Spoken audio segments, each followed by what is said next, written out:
Yes, guys, what is good? Welcome back to the channel. I hope you're all having a good week. Hope you're having a good day, first and foremost. And we have a live stream for you guys to delve into. So, look, listen.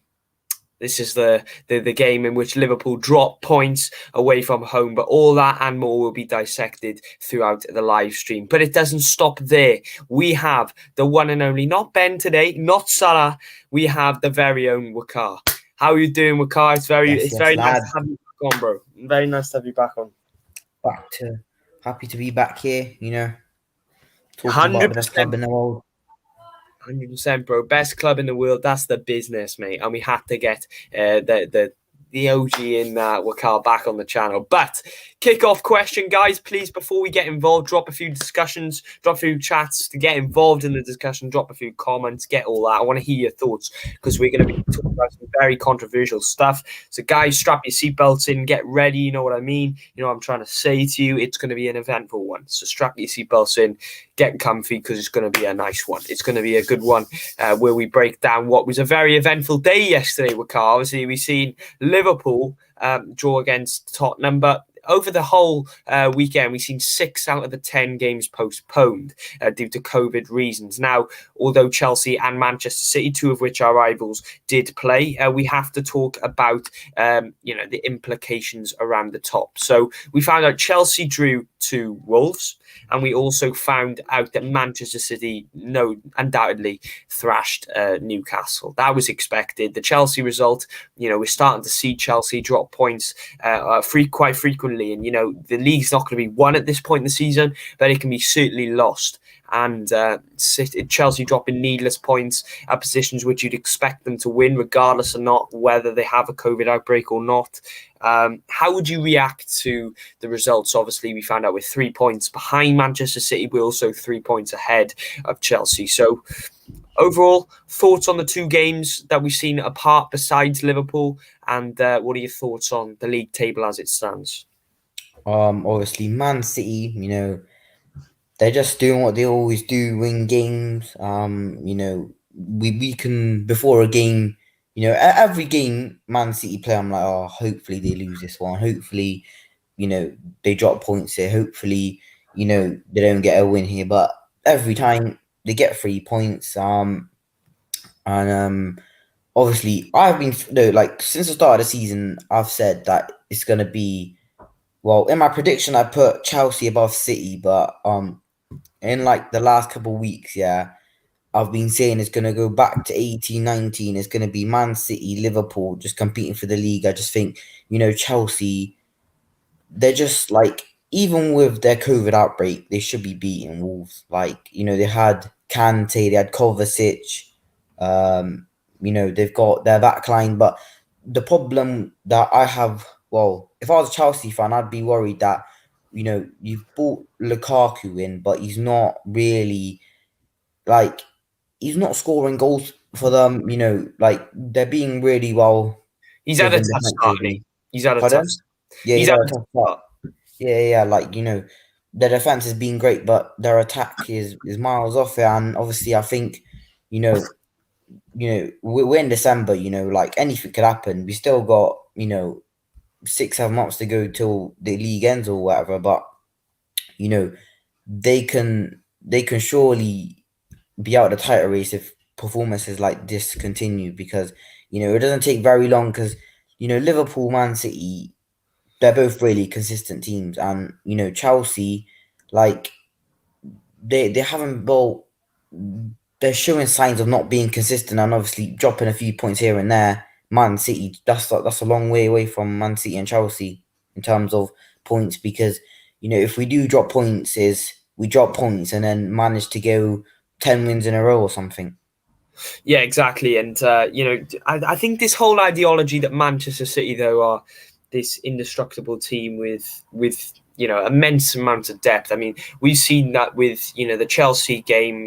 Tuchel wanted that, game not being played yesterday. They still had a very strong starting team, but the bench was the biggest factor. And this ideology, going back to Manchester City, I think the ideology that, they're the ones that, they're the team to beat. And I'd admit that openly as a Liverpool fan. I think Manchester City are the team to beat. I think they're the favourites for the league. And I think we've seen that. But I wouldn't disregard Chelsea purely because, I still think both Liverpool and Manchester City will go through spells where they will drop points. I think Liverpool with AFCON, that is the biggest the thing for Liverpool as a collective, whether or not we can get through that period unscathed in terms of picking up at all the points. I think we've got Leicester at the time that we've got the AFCON, but it's so early to tell really how we'll be, because one injury, I think, to Manchester City, one injury to Liverpool, and one injury Chelsea can change things. And look, I think Liverpool will probably be the most affected, but I still think Manchester City have the potential to drop points with one of their star players out. I really do believe that you take Diaz out of the team for an extensive period of time. They do probably better than we did, all regardless of the fact we did finish third last season without Van Dijk. But I still think that Manchester City would drop points, and that opens the door. So I don't think Manchester City are clear sailing, all the way to the title. I don't think it'll be as straightforward as that. I still think there'll be points dropped across the board, across all three teams. But I just think Chelsea will go through spells where they'll be better than both Liverpool and Man City. Man City at the moment are going through a spell where they're both better than Liverpool and Chelsea. And Liverpool will go through spells where they're better than both City and Chelsea. It's going to be a very end-to-end race. So this whole idea that Chelsea can't make up 6 points, they can make up 4 points, 5 points, maybe 6 points is a bit steep at the moment, but I'd expect it. We've seen, how far ahead Chelsea were 2-3 weeks ago. They were 4 or 5 points ahead. Yeah. Of Liverpool and Man City. Now look at where Man City are. It just shows the league can change all the time. So I wouldn't get too carried away. But fair play, Wakar, you hit the nail on the head there. But at the moment, I'm sitting tight here. I still think City will win the league, and I said Liverpool win the Champions League. And I stick by that. But Reds, we're joined by Arnold and Wakar in today's stream. And guys, make sure you hit the like and subscribe. But hit the like, guys. Hit the like. Come on, boys. I want to see, by the end of the stream, I want to see 10 likes. If there's not 10 likes, guys, there's no good luck. There's no good luck from us anyway. Big up the boys. Big up Pro Club Goals. How was that not a red card for Kane and a penalty for the push on Jota? Well, we will get into that very shortly. But Chelsea don't have it in them to win the title. Well, I think they do have it. I disagree. I think they do have it in them because look, they have world-class depth. They have a world-class manager. They just won the best competition in Europe in the Champions League. If you're showing credentials to beat the best team in Europe, you're showing credentials to be the best. Yeah, but winning the Champions League to win the Premier League is two different things, because you could play shit in the Champions League and somehow manage to win it, whereas in the Premier League, you've got to be consistent because, at the end of the day, there are, you've got the top 6 that any of them could win the league, and for me, it's like when Chelsea fans say, "Oh, we've won the Champions League, we can win the Premier League now." Obviously, that's the next step, but just because you won the Champions League doesn't mean you will win the Premier League. Because no, I'm not saying that they will win the Premier League. I'm just saying they have the credentials, and obviously consistency. You've hit it there. The consistency is the defining factor. Can they do it across 38 games, whereas the Champions League was at 12 or 13? There's a significant gulf in the quantity of games that you will play in the respective competitions. However, you've still got to be at a very high degree in the Champions League. And obviously, it's all, the Champions League, we say it all the time. It's all about, what team peaks at the right time. Look at Chelsea in the group stage when they won the Champions League, and then look at them towards the end of the season. But, if they're beating top teams over 2 legs, they have that experience and that killer elite mentality to push forward in the league title, because the title charge, because they're going to have games where they're not going to play well, and they can use moments like that from the Champions League to replicate that in the Premier League. And that is why, look at their depth, look at the players they have. That is a team that can win the Premier League. If you said to me 10 years ago or 2 years ago and give me all them names and said Chelsea will win the league with that team, I wouldn't be that surprised because they have the players to do it. They have the manager to do it. They have the history to do it. They have the financial backing to do it. And that is why I don't think they're down and out yet after it's not even, well, I don't know if it's even halfway through the season yet. So look, it's a long way to go. But in terms of Manchester City, is that 3 points, obviously 6 points ahead of Chelsea. City are 3 points ahead of Liverpool. So it's very balanced now, and it's starting to lengthen. And Liverpool obviously hope that can't be extended by Manchester City. Liverpool have got to be on their A game in such a congested period of time. But enough of that said, we must go into Spurs 2, Liverpool 2, the reaction show. We'll obviously delve key moments in a deeper. Further on in the show, slurring my words today. But what was your reaction to the Spurs Liverpool game? Happy with the point, considering the circumstances, or 2 points lost? Considering, we could have gone 5 points ahead of Chelsea. Still 1 point behind City. Is it an opportunity lost, or considering the circumstances, we still leave ourselves in a recoverable position? What way are you looking? Before the game, if you told me that we're going to have Hendo out on that X amount of players, I would have been happy with a point. But what happened in the game to leave us with a point? What the fuck? Like, that's just what? Like, I was pissed. Like, before the game, obviously, if you told me that we would have this amount of players out and get a point away, then obviously I'll be happy with a point. But just what the fuck is this referee, bruv? Like, he's a shambles, and not even the referee was shambles. Like, I don't like pointing the thing like the referee, because at the end of the day, his job is to make sure the game gets played by its rules. But that was just bullshit. Like, we were like first half every time Tottenham play a long ball they were in, but the referee was a shambles, and so was VAR, man. Whoever was controlling it was a shambles. They didn't even check Harry Kane's red card. What's it called? Jota. I don't know how he didn't get a penalty. Apparently, he was trying to. He stopped to try and win the penalty. When my guy's got a 7-star weak foot, he can just shoot and he'll score. Like, I don't understand it, and it's just bullshit. But I'm not saying that. Well, I technically am, because if we had gotten a penalty, Harry Kane would have got sent off. That would have been a different game.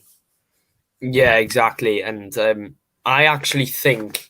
Do you think we would have won the game if Harry Kane was off?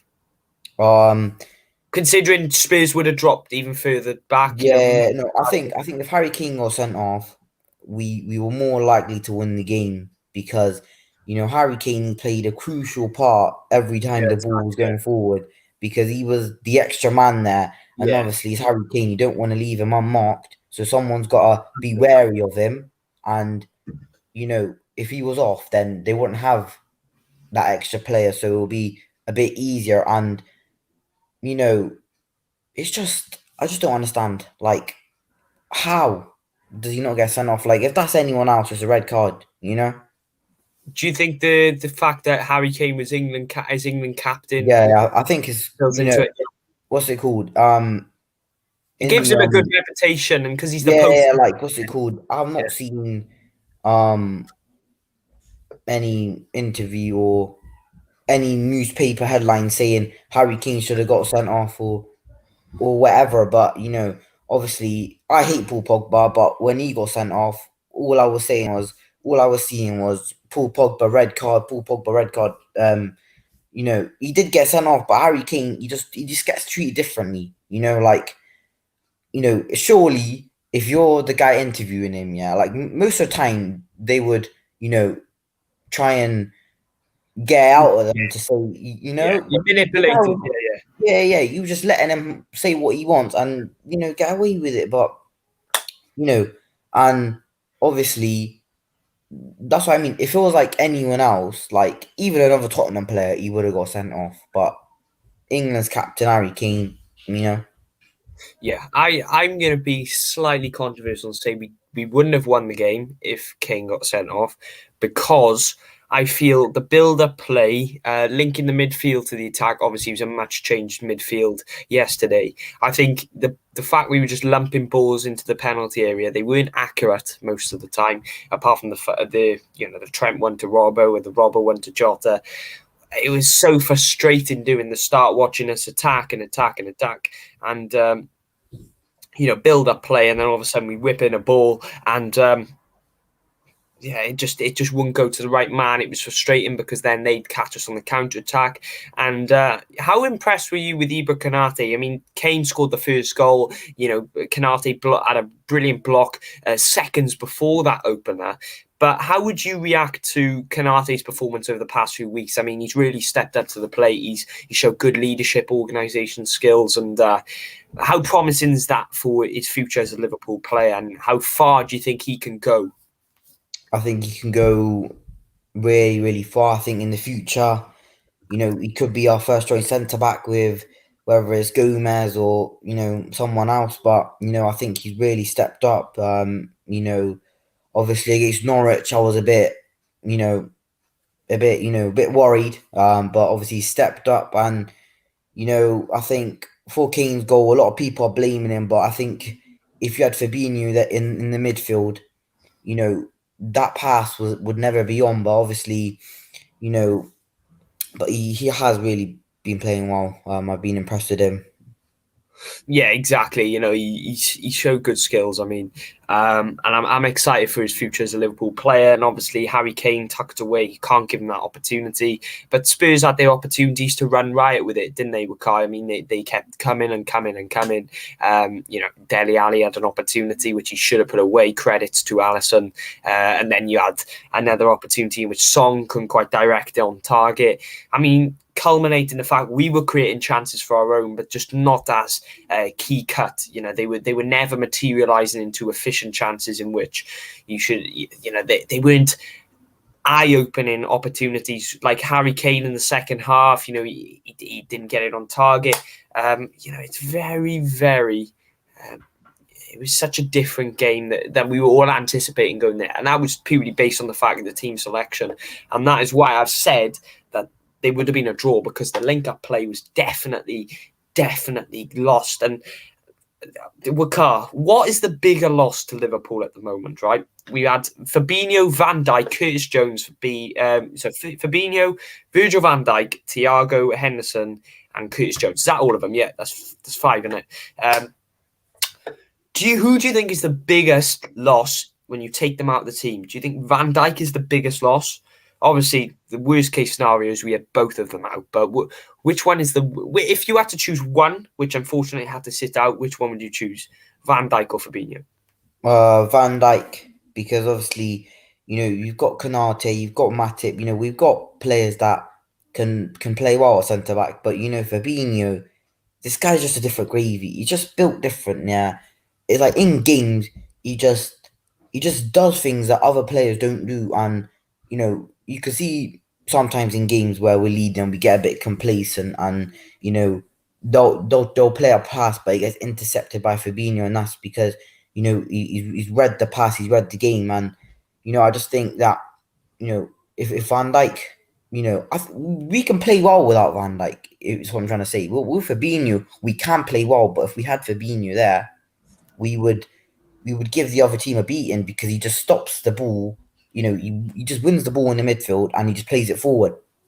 Yeah, that cohesion's definitely there with Fabinho. And obviously, we've seen throughout the game that, Jota got that goal. How important was that goal? Now, how hard do you think that is? I mean, he was going backwards. And the fact, he's not the tallest of strikers as well. To get his head on, he's such a dominant force in the air. And it was a brilliant ball by Robertson, who was later sent off in the game.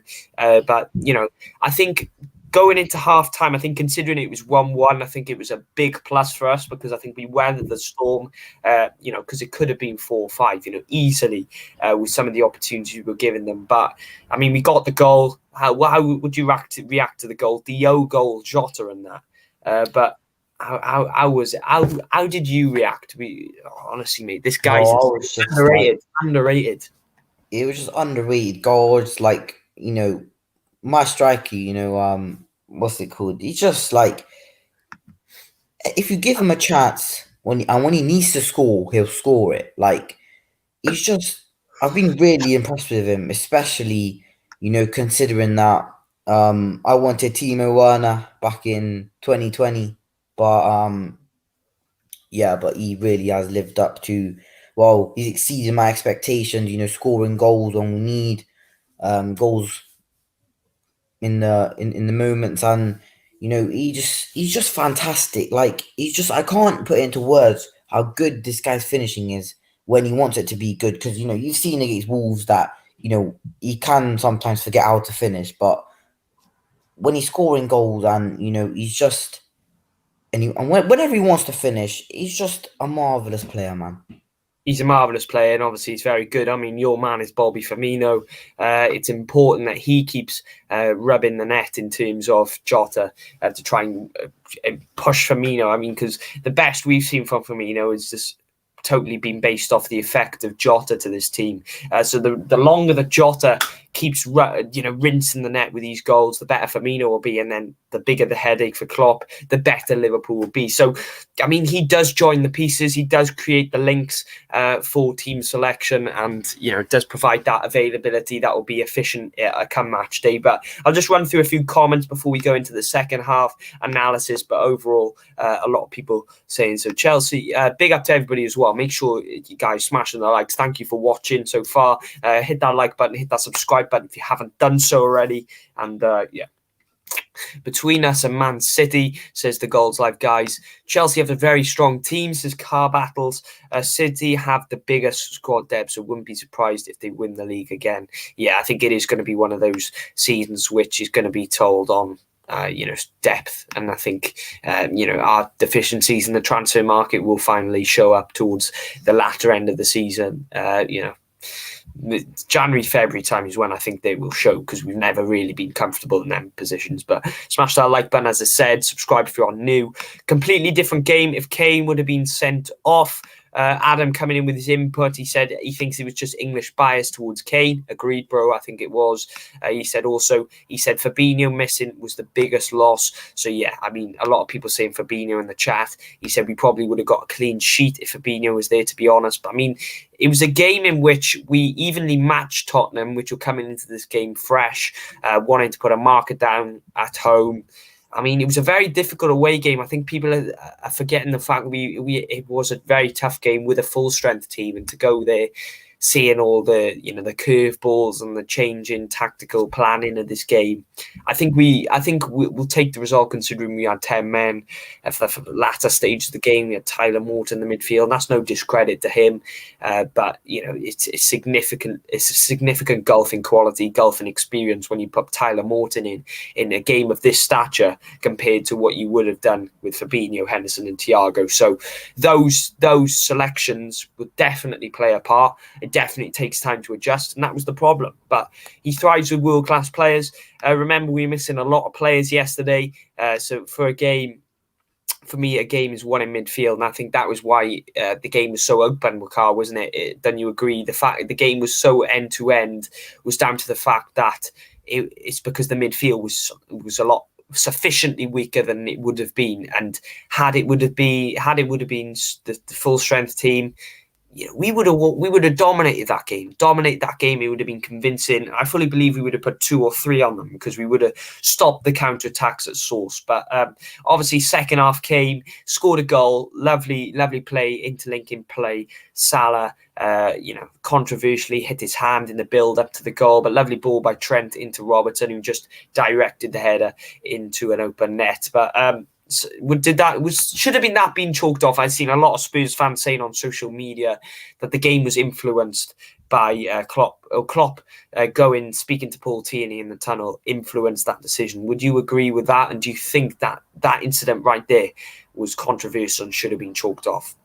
Well, I don't think it should, because in the rules it says, if a player handballs it, the goal's got to come from the handball, but the goal never came from Salah's handball. The goal came from Lloris punching it, which fell to Trent, and Trent whipped it in, and Robertson headed it. So at the end of the day, I think they do in the Champions League as well. It's like if someone handballs in the box, the goal's got to come from the handball, but it didn't come from the handball. It came from Luis punching it out, which then led to Trent having the ball and he played it to Robertson. But I just think they're just salty. They just wanted the 3 points. But it is what it is.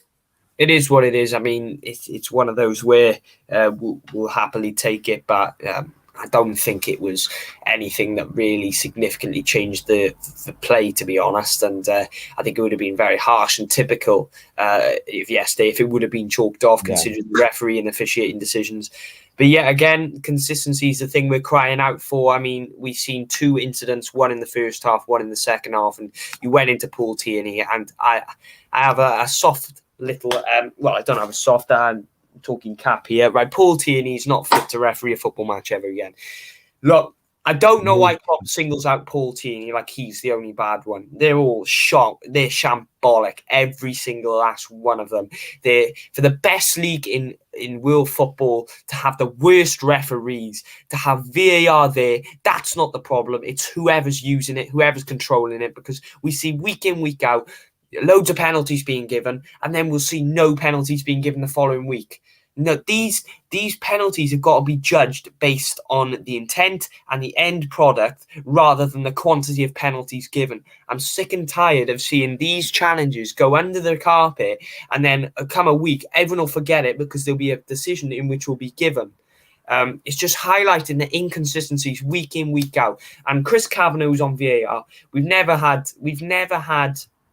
a real nice thing to say about him. We've never had a real thing to say about Stuart Atwell. We've never really had a nice thing to say about John Moss, Martin Atkinson, this guy, Paul Tierney. We've never had any nice word. But the fact of the matter is, Kane goes on his back against Robertson. Everyone can say that this challenge was misjudged. Now, misjudged. I heard a lot of Spurs fans saying this one was misjudged. Robertson was malicious. I think the Robertson one was a red card. But if you're going to judge that in equal measure with the Kane on Robertson one, then misjudged doesn't mean anything, because you look at the intent. The intent was there to hurt. You don't go in to a challenge 2 foot off the ground and expect to win the ball. You don't. You go in for the man. And if Robertson's foot is on the floor, he's breaking his leg. And I don't get all this misjudged talk, because those Tottenham fans are the same fans who said that Son's one on Andre Gomez a few seasons ago was a red card. But that was misjudged, wasn't it? Because you've seen off Son's reaction. So what's the difference? It's all about the intent and the end product. The end product was he hit Robertson on his shin when Robertson was in the air. That gives you a clear indication of how high he was off the ground. He was coming in with speed and intensity. What more does the ref need to check? And that my problem is not also with Paul Tierney, it's with the VAR. Why wasn't enough done? Why wasn't the checks being given enough? Like it's like they're scared of the crowd reacting with the lengthy stoppages. If you've got to make a decision to ensure safety and protection of the football players on that football pitch, make the decision. Make the decision. You have the technology there. You have the referees behind. You have perspectives. You have people there. You have spectators. You have loads of officials there. Yet you cannot make the correct decisions. What? I don't even know, because we'll see this on Boxing Day. We'll see it on the 28th of December, and we'll see an incident like the Jota one. We'll see an incident like the Kane one, in which it both respectively be given a penalty and a red card. And I don't think that's the wrong decision. I think that's the correct decision. But ensure consistency moving forward. I'm done with this, because at the end of the day, Robertson was malicious. It was a red card every day. Every day. I love Robertson. I love the energy. I love the passion. I love how he just never gives up. But he smelled blood. He had a red mist flying high above him. And it's inexcusable when you put in a challenge like that, because that was a red card. All the players knew that. There was very few arguments. But the only arguments that Klopp was raising was the protection of players, because the Kane one wasn't ensuring protection of Robertson. If every player had the ability and the free will to go and do that, they would. But why was that the only challenge? Guilt, because Kane knew exactly what he was doing. The players knew exactly what Kane had just done, and they thought, geez, we got away with one there. But honestly, Paul Tierney, I've said my piece. He's not fit to referee a football match ever again, Wakar. You said it as He's well. a shit ref, man.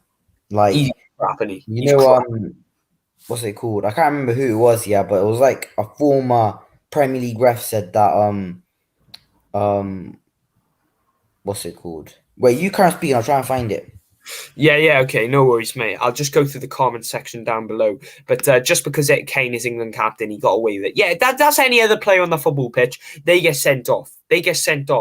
I mean, if that's who started the game, Sanchez. Say if that's Sanchez, Sanchez gets sent off. But why is it Kane? Because he's the poster boy. No one takes his actions into account in the sense that, oh, that's malicious, that's foul play.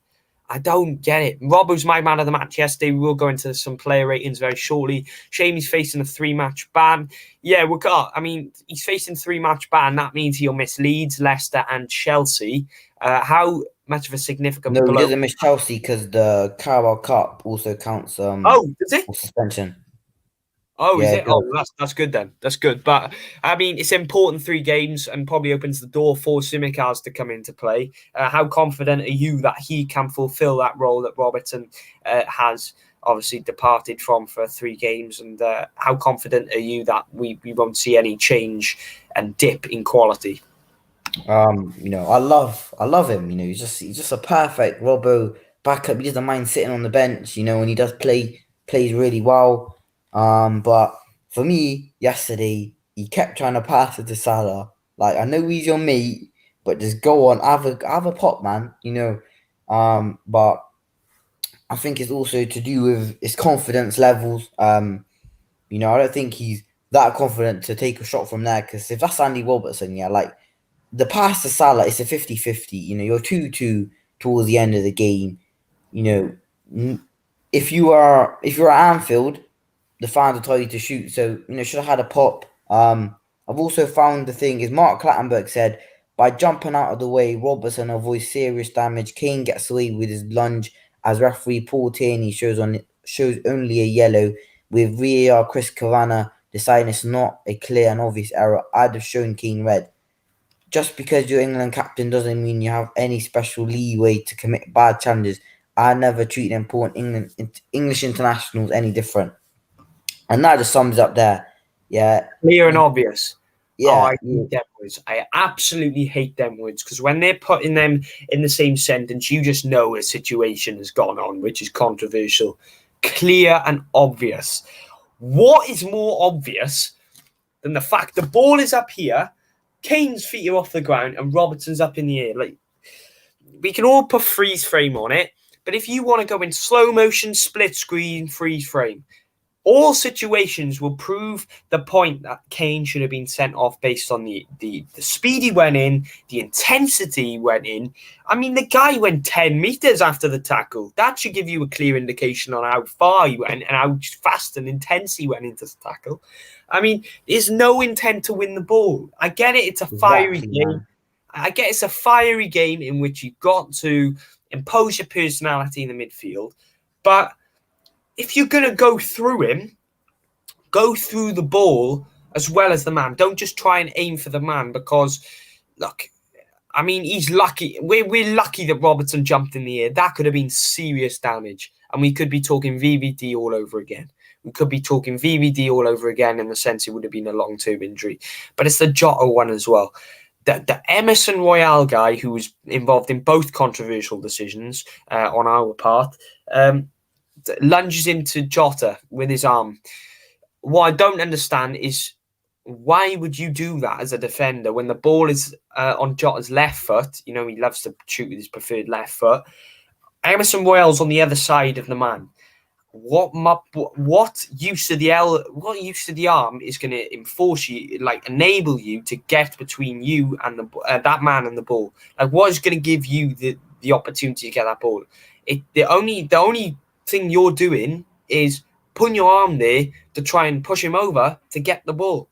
He was deliberately taking the man out. I just feel these situations aren't broken down efficiently. They just they just put as a one whole video, and they think, oh no, well we give 12 penalties last week, we'll only give 4 this week to ensure that we didn't we tightened it up, and we've instilled an integrity of the game. That's just not, this different boundaries that these aren't taken into consideration, and they would have cost us the point. They did cost us the points. They did cost us the point because Kane was detrimental, as you said, Wakar.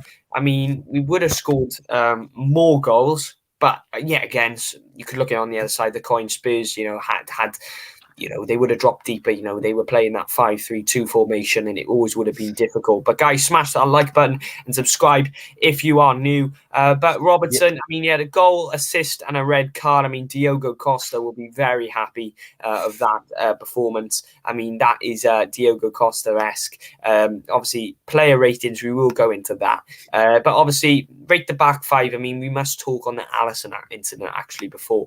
I mean, Alisson mistake. I mean, Alisson is one of those keepers, right, that we've started to see these mistakes happen a little bit more frequently over the start of this season. But Alisson stopped us from getting the points in that game, but also give us a point. Getting a beating.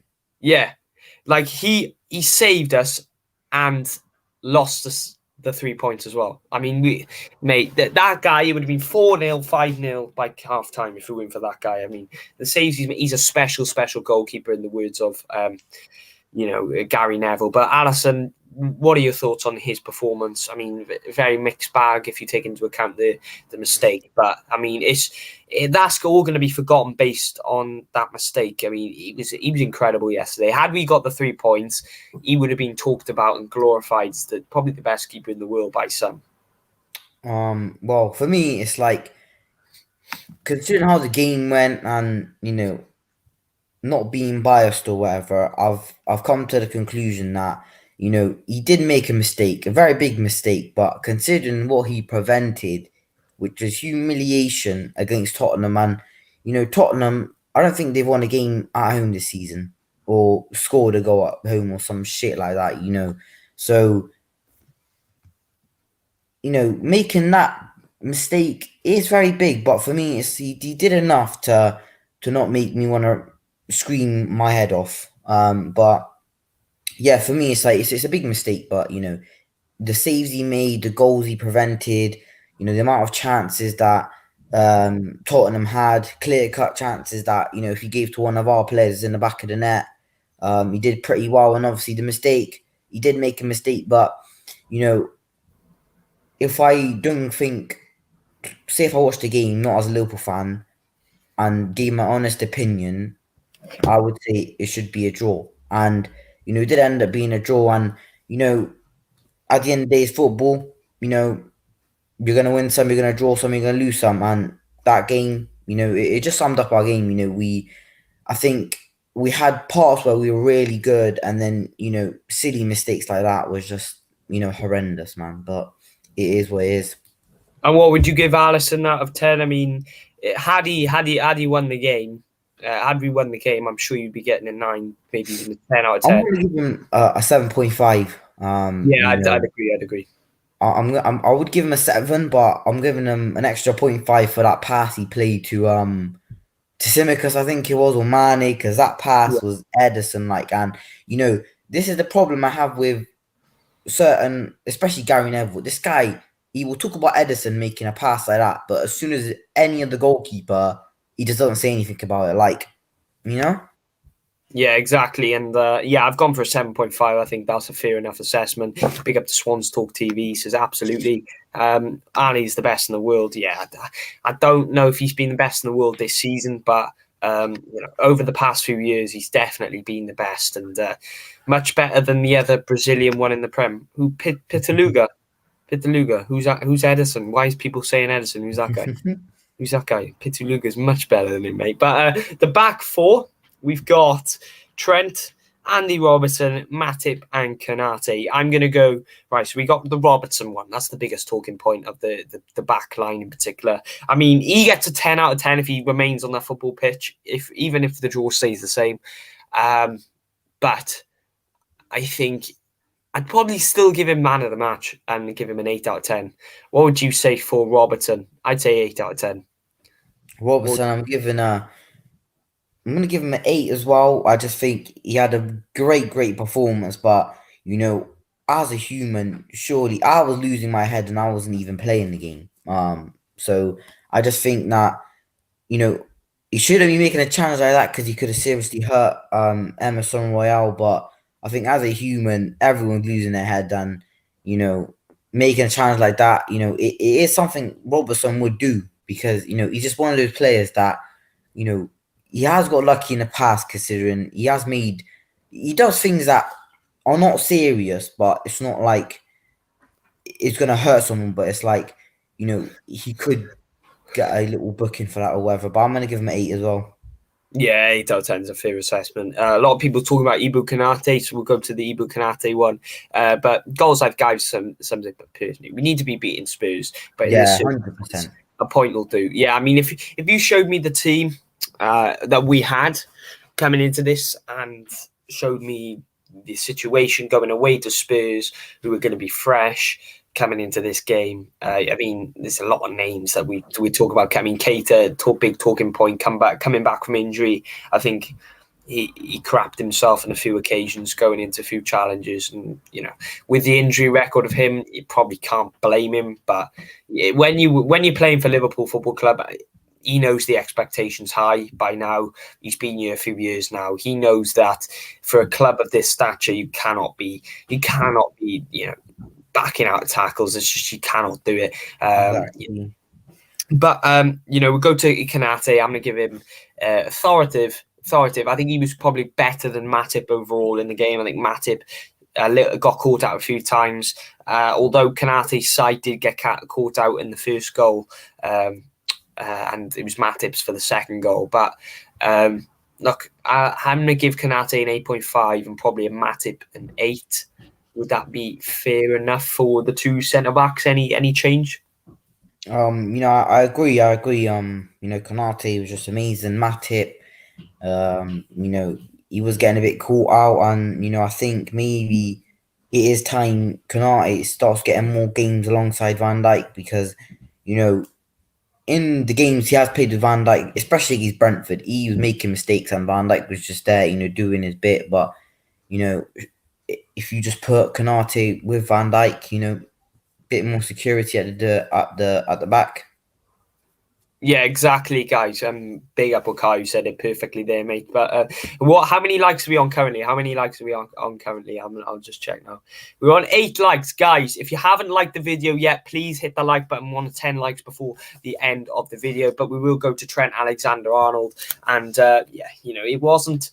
I think he was a good performance by Trent. Still, I think look, some of his passing wasn't directly as accurate as it has been in previous occasions. But I think that was down to the link-up play. I mean, losing Jordan Henderson. I mean, we've all seen that link-up with Salah, Trent, and Jordan. How he contributes to that triangle on the right-hand side, allowing Trent to make them inverted runs. I think that was slightly lost yesterday because of no Henderson, and Trent was forced to go into a more reserved role, and he was getting pinged back by Ryan Sessegnon, I felt, for most of the game. But look, I think Trent did all right. I think he obviously got the assist to the Robbo goal. I mean, it's another attack in return for Trent, so I'd probably give him an 8 out of 10. But nothing special for me from Trent. But what would you say for Trent Alexander-Arnold? I'll say the same. He was playing a bit more defensively, and he played really well defensively, but it was just some of the passing was poor. But he did have good individual moments in the game. That ball in on the volley was just amazing. And like especially defending, he was quite good, I would say. Considering Trent, he doesn't. You can see sometimes that Trent, he doesn't like to defend as much as he likes to attack, and I can't blame him because if you're that good attackingly, you just don't want to defend because you just want to be in a position at the right time and just play the ball and whatnot. But I think 8 is pretty understandable, and imagine if he scored that volley on the left foot. Oh. Yeah, I mean, he's definitely, he offers more going forward than dropping back. So why sacrifice that what he can bring going forward to put him in a deeper role to protect the counter attacks? Maybe it would have been more efficient if he had stayed back for periods of the game. But still, No, but you with Hendo, what's it called? Hendo sometimes like covers for Trent and yeah. So Salah. they swapped, and they Yeah, Henderson they sort of sometimes goes sometimes, into a and what's it wider called? role. Salah sometimes goes right back Yeah. until Trent's coming back. But you know, it's just it wasn't a good performance by it wasn't a performance that I would say by anyone that I want you to play like that next game. But it is what it is, man. Yeah, exactly. Well, obviously, we move on to the midfield, in which COVID outbreak did cost us, arguably, in the fact that Milner, Keita, and Morton started. Obviously, I'm going to give Milner. I think he did all right, Milner, but I think considering the fact you're trying to, try and accommodate to two players who are both injury prone and inexperienced at this level, I think it's always going to be difficult. Though I still think Tyler Morton on his Premier League start didn't do too bad. Just got a little bit caught out playing the sixth role, and that's no discredit to him. I just think when you're trying to fill the shoes in Fabinho, there's big shoes to fill, and unfortunately he didn't quite do that. So therefore he didn't quite live up to the positive few games that he had prior to that. But look, I'd probably say Morton probably gets a 7 out of 10. Milner probably got a 7, I'd say also, and Keita for me 6.5. I think maybe I'm being slightly hard. Well, what would you say for the midfield? Am I being slightly too harsh and giving Keita a 6.5? I just think he did cost us with losing the ball in the middle of the park for that first goal, and there's a few times I just watched him and I thought, go into the challenge, because you're putting other players at risk here by like backing away, offering the space for the players to slip in, Harry Winks to slip in, Harry Kane who can just slip in Son on counter. It was very same. It was repeated. It was easily preventable when we just seen a counter attack after a counter attack. It was Winks on the edge of the area, straight through to Harry Kane. Harry Kane would either look for Dele Alli or Son. It was always the case. But the midfield, what would you give it? And am I a little bit too harsh on Keita? I think you're being well. I don't think you're being too harsh. There are things that you could say why he didn't wanna go into that tackle. Obviously, he's very injury prone. But playing for Liverpool Football Club, you put your body on the line, you go in for the tackle. If you get injured, you get injured. But obviously, I do have a bit of sympathy for him because he has had a lot of injuries, and maybe that's why he didn't want to go into the tackle. But still, no excuse. I'm gonna give him a 7. I think he was all right, but it wasn't enough to get a higher rating. I think Tyler Morton. I think for me, I've also heard a lot of Liverpool fans say this, that he was left by himself a lot. Like, it's his first Premier League start. I think obviously he's very inexperienced. I think he needed someone talking to him. Because you can kind of see at times he didn't know what to do or where to be, and maybe if you had someone, well, not him being left alone most of the Yeah, time, no, I having agree. someone there with him, just basically doing a Henderson. But yeah, I didn't see that enough. And Milner, I think this guy was pissing me off next level, man. This guy's fucking passes were just pissing me off. Yeah, simple pass, he's making it seem like he's trying to.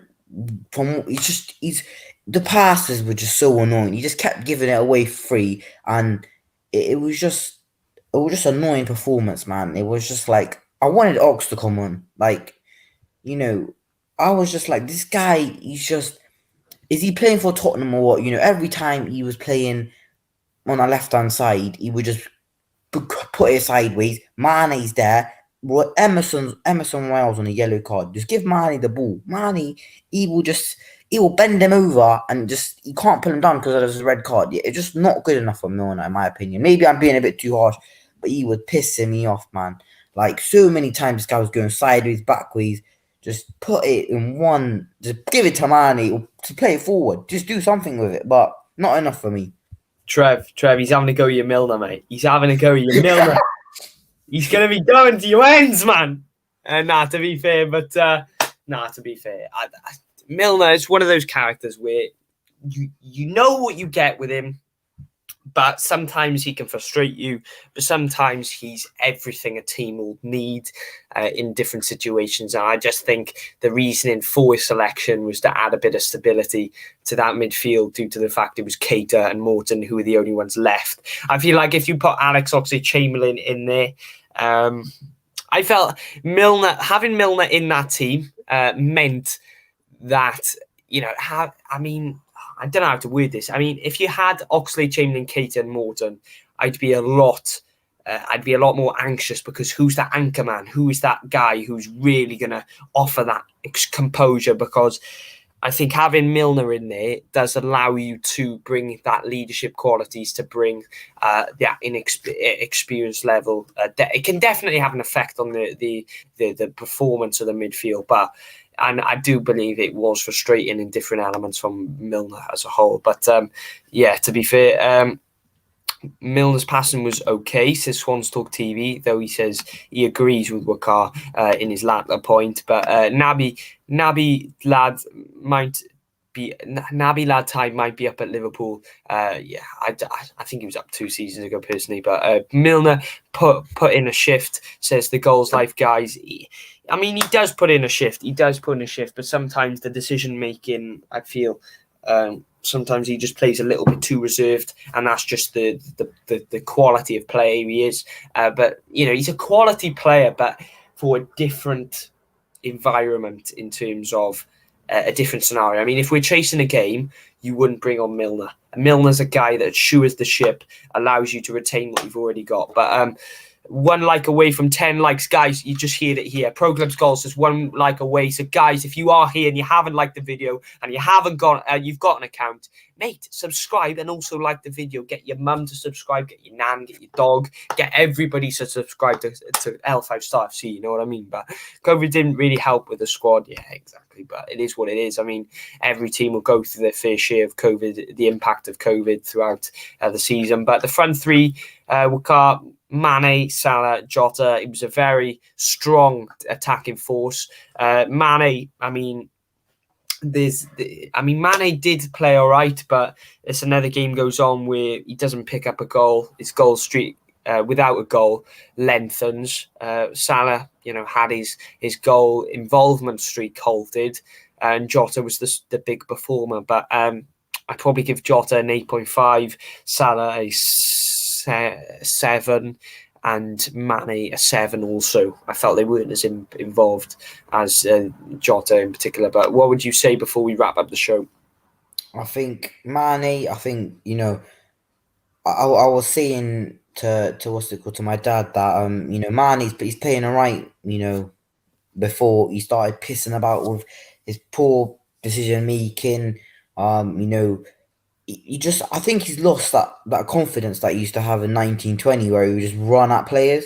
Like, you could just see, I think he was one time where he actually wanted to run at Emerson Royale, and Emerson brought him down. And for me, that's just like, Mane, that's what you're good at, just run at him. If he brings you down, it's a foul, and possibly a yellow card, and then for the rest of the game, he can't touch you because he's scared of getting sent off. So I'll give him a 6.5. I think he's getting that 0.5 because he actually went toward Emerson Royale and made him do something, because that's what he's good at, but he just doesn't do it often. And then he just made shit passes, poor decision making, and then just fucked the game. I think Salah, as good as he's been, we shouldn't be afraid to say he was shit. Maybe it was because he had what's it called? Every time Salah would get the ball, 2 Tottenham players would come out, and it was really hard for him. So I'll give him a 6.5. He wasn't at his best, but and that Hendo effect. Sorry to interrupt you, Wakar, but it's the Hendo effect as well. It's just on that right hand side. You wanted to dribble. Like, obviously, sometimes you got past them and another go, but it's just, you just didn't have enough support from the midfield to make that pass inside the box and, someone will have a shot because, so many times this season we've seen Salah get the ball, edge of the box, he knows he's not going to get past and plays the pass to, outside the box and just has a go. But, yeah, it's not good enough for me. And Jota, this guy, he's getting an 8.5 for me. I think he was getting in the right positions, scored a lovely goal. Just all round just beautiful, man. 10 likes, boys. We did it. Ladies and gentlemen, we got him. We got him. But now, to be fair, big up to everybody who's hit the like button. Make sure you hit that subscribe button. Keep doing the business. Keep doing the thing. All that housekeeping business. But to finish the show, breaking, the Premier League have decided they're keen to carry fixtures on across the winter months. Good news. The one thing I don't understand about that is, these are the same clubs that want the games called off, yet they vote for them to carry on. And then they complain, and then they complain afterwards that the games aren't getting cancelled when... No. You're hitting the nail on the head. Tuchel said yesterday that he wanted the game postponed between Wolves and Chelsea, yet no clubs were reportedly against postponement of games. It's stupid. So what is going on? And he was making out to seem like they were playing bloody youngsters. They had a decent squad to go out and win against Wolves. It's not the Premier League's fault that your team is shit and you can't beat Wolves. Yeah, exactly. I mean, people were making out. I was watching the Thogden stream, and Thogden was visibly stressed out and annoyed by the fact. But Thogden had a completely different perspective. He had the perspective. Well, look, that squad that Chelsea fielded there is still better than a lot of squads that other teams in the Premier League can field on a match day. So I don't know what the biggest issue is here. If anything, it does offer the lottery effect, as Eddie Howe did point out to other teams. If say Tottenham, they were given the lottery yesterday with the fact we didn't have Van Dijk, Fabinho, Henderson, Thiago, Curtis Jones in that team as well. So yeah, everyone's going to have their fair share of positives and negatives throughout this. It's just who can obviously has the better depth to withstand that. And at the moment, it is Manchester City in pole position, Liverpool second, and Chelsea third. But we'll obviously get on with the Leicester preview tomorrow. But thank you so much, Wakar, for joining us. Guys, a quick reminder, we are one subscriber away for 430 subscribers, Reds, in our pursuit of 500. Smash the like button and subscribe if you are new. And like I say it again, make sure your dog is subscribed. Make sure everybody is subscribed in every account. That's what you do. But big up Arnold and Wakar for a great stream this evening. You'll never walk alone. Also, drop a follow to our TikTok as well, L5StarFC. But guys, it's been a pleasure hosting it with Wakar. Thank you for watching. Watch-alongs on Klopp Talk TV, which is my channel as well. Go and drop that a bit of support and drop that a bit of love as well. All the socials to the boys, including Wakar's Instagram Liverpool page, will be underneath. Obviously, you can see it across the bottom. But thank you all for watching. See you all soon. Take care. Peace. Thanks, Wakar. Peace.